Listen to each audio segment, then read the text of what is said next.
अवतार हुआ और भी एक अवतार हुआ हनुमंत अवतार, ये भी महादेव जी का ही अवतार है।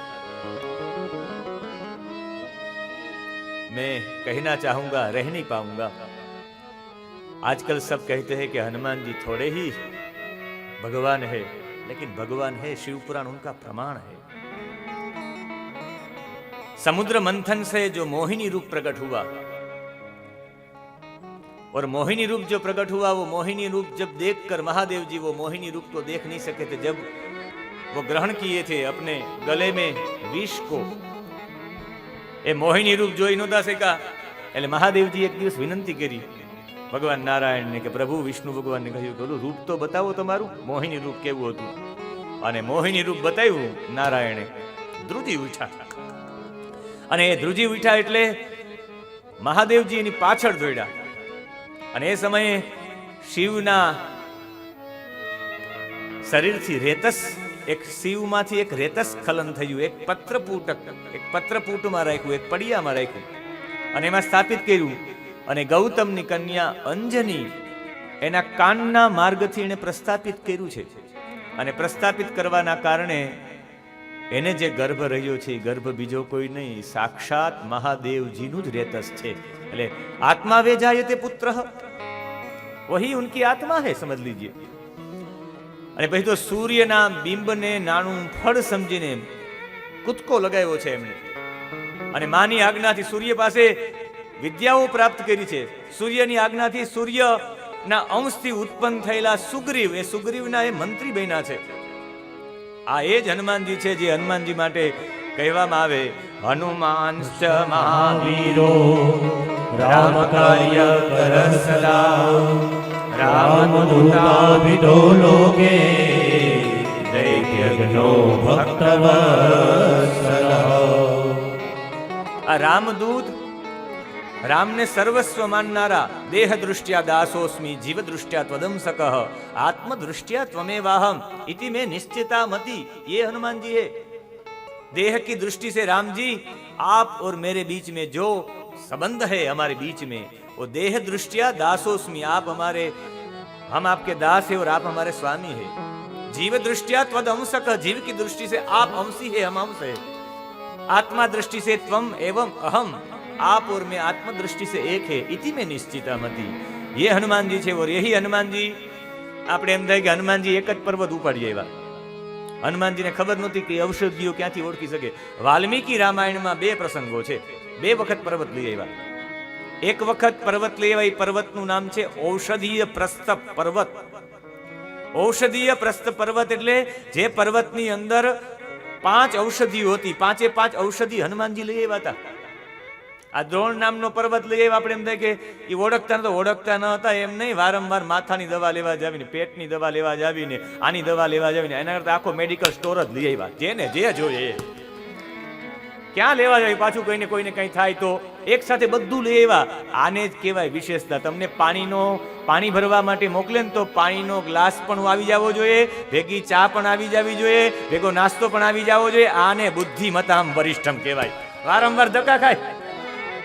અમારે શાસ્ત્રીજી એવા છે, એક કામ ફેંકવું હોય 5 કામ કરીને આવે, વ્યવસ્થા જ કરી લે આખી. એને વાસ્તવિકમાં એને બુદ્ધિમતામ વરિષ્ઠમ કહેવાય. હનુમાનજી આ કર્યું છે. હનુમાનજી ઔષધિ શોધી આવ્યા હતા. પેલા મૃત સંજીવની નામની ઔષધિ, જે ઔષધિ પ્રસ્થ પર્વત ઉપર હતી, એ ઔષધિ પ્રસ્થ પર્વત લઈ આવ્યા હતા હનુમાનજી. વાલ્મીકી રામાયણમાં ઉલ્લેખ છે. 2 વખત પર્વત લઈ આવ્યા. મરેલા લોકોને જીવિત, મૃત સંજીવની, મૃત લોકોને જીવિત કરવાની ઔષધિ એ મૃત સંજીવની વિદ્યા છે. બીજી ઔષધિ છે વિશલ્યકરણી ઔષધિ. વિશલ્યકરણી, જે ઘાવ પડ્યા હોય ને, એ ઘાવ ઉપર લગાડી તો રૂજાઈ જાય. घा जो शल्य होता है उनको रुझाने के लिए, उनको अच्छे करने के लिए विशल्य करणी नाम की औषधि. सुवर्ण करणी, તમારા શરીરમાં ગયેલી જે ક્રાંતિ છે, એ ક્રાંતિ યુદ્ધમાં એ જ લડી શકે જેના જીવનમાં ક્રાંતિ છે. ફરીથી સુવર્ણ કરણી એટલે પાછી ક્રાંતિ પ્રાપ્ત થવા માટેની ઔષધિ એટલે સુવર્ણ કરણી. બીજી સંધા નામની ઔષધિ. સંધા એટલે તમારા કપાયેલા અંગ હોય ત્યાં લગાડી દો સંધા નામની ઔષધિ, જોડાઈ જાય. વિદેશના લોકો આપણા એક નાય એનું નામ તો મને યાદ નથી, પણ એ નાયે એક અંગ્રેજ સરકારમાં એકનું નાક કપાઈ ગયું હતું, એ નાયે એ જે કેશ કાપવાવાળા છે એણે આખું નાક જોઈન કરી દીધું. ખબર પડી બધા લોકોને કે ભારતમાં નાઈ લોકો પાસે કોઈ પણ અંગને સાંધવાની વિદ્યા છે, એને ત્યારે ખબર પડી. હલી ગયું આખું ઇંગ્લેન્ડ કે ઓહો આવું એક બધાના વાળ કાપનારા એક નાઈ પાસે આવી વિદ્યા, નાકને પણ જોઈન્ટ કરી દે. એની પાસે સંધા નામની ઔષધિ હતી, કપાયેલા અંગોને સાંધવાની ઔષધિ, એટલે સંધા. હનુમાનજી એક સાથે આ લઈ આવ્યા અને એટલું બધું કર્યું તો એ છેલ્લે પૂછે કે તમારે શું જોઈએ છે, માગો. હનુમાનજી કહે કે મારે બીજું કોઈ નહીં, સવારના પોરમાં કોઈ મારા દર્શન કરે ને તો એને જમવાનું ન મળે.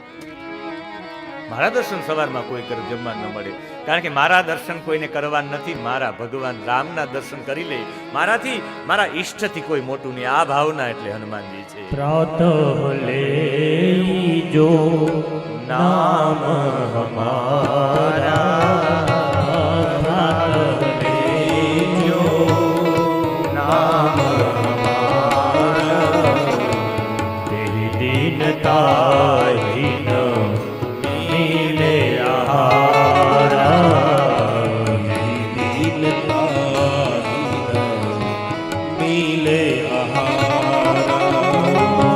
પ્રાતઃ લેજો નામ હમારા, પ્રાતઃ લેજો નામ હમારા, તેરી દીનતા હીન મિલે આહારા, તેરી દીનતા હીન મિલે આહારા.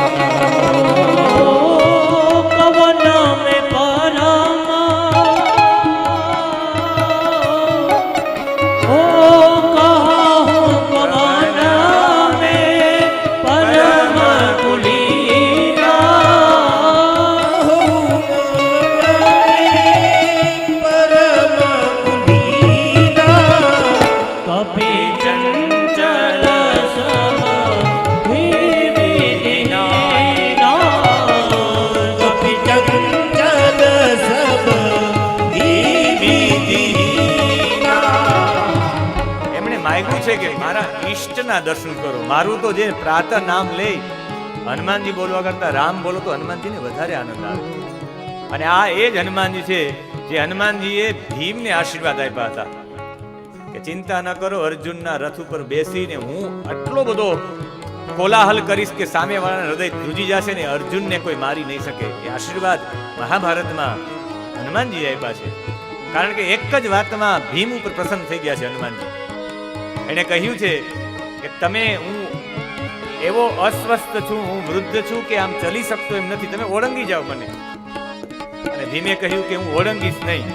મેં એવું વિદ્વાનો પાસે સાંભળ્યું છે કે નિર્ગુણ પરમાત્મા સઘળા પ્રાણીઓના શરીરમાં વ્યાપ્ત રૂપે રહે છે. निर्गुण परमात्मा सभी आत्माओं में, सभी प्राणियों के शरीर में व्याप्त रूप में रहता है, इसलिए आपका उल्लंघन करना मेरी दृष्टि से परमात्मा का उल्लंघन है, मैं कर नहीं सकता. આ વાત ઉપર રાજી થઈ ગયા. હું ઓળંગીને પરમાત્માનું અપમાન કરવા નથી માંગતો. કહ્યું કે જા, મારી રામ ભક્તિની શક્તિથી અર્જુનના ઝંડા ઉપર હું બેસીશ, સામા પક્ષને બાણથી મારનારા હશે ત્યારે હું જોરદાર કોલાહલ કરીશ, જેના કારણે ધ્રુજી ઉઠશે અને અર્જુનને કંઈ થશે.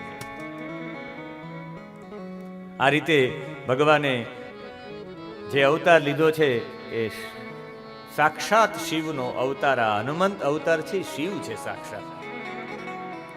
શિવનું જ મોહિની રૂપ જોઈને જે રેતસ સ્ખલિત થયું, એ જ પટિકા પુત્રમાં અંજનીના કાનથી પધરાવવામાં આવ્યું, એ જ જે અવતાર છે, અવતાર બીજો કોઈ નહીં, એ જ હનુમંત અવતાર છે. અને હનુમાનજીની ફિલોસોફી પણ એટલી છે. સંસ્કૃતના સૌથી મોટા વિદ્વાન હનુમાનજી હતા. જ્યારે મળવા માટે જાય છે રામજીનું કે કોણ છે, એને સુગ્રીવ મોકલે, ત્યારે એ કહે છે કે મને વ્યાકરણના બહુ જાણકાર છે. લક્ષ્મણજીને કહે છે, કેટલું સ્પષ્ટ બોલે છે, ક્યાંય રોકાયા વિના બોલે છે. સંદિગ્ધતા સંદિગ્ધત્વમ, ક્યાંય શંકા ઉત્પન્ન ન થાય એવું બોલે છે. અને એ જ અવતાર એટલે હનુમંત અવતાર.